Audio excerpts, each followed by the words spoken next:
From Brussels, Bruno Gollnisch, member of the European Parliament for France's National Front Party of Marine Le Pen, and Yascha Mounk, fellow at the Transatlantic Academy, who teaches at Harvard University.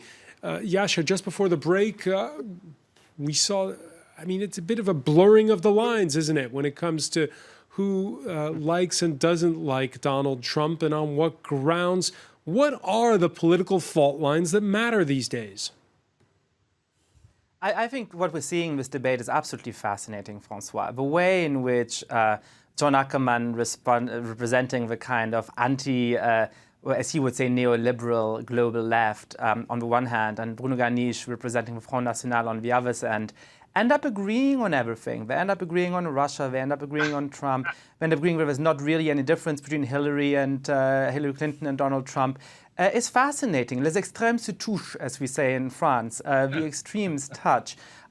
If you are not able to recognize the distinction between Hillary Clinton and Donald Trump, if you're not able to see that however many flaws are in the current system and however much the current system needs to be reformed, I think I would like to finish what I'm saying right now. Thank you very much. If you're not willing to see those distinctions, then I think there's something very, very interesting going on. We need to do two things as people who believe in liberal democracy, as two people in this debate seem not to.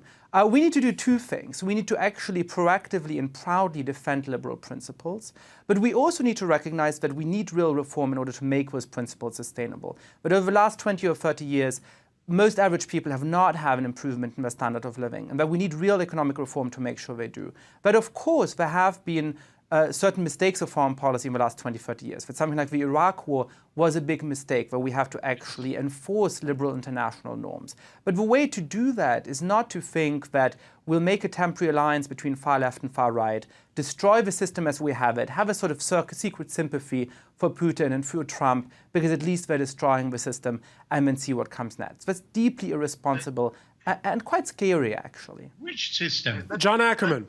Which system are you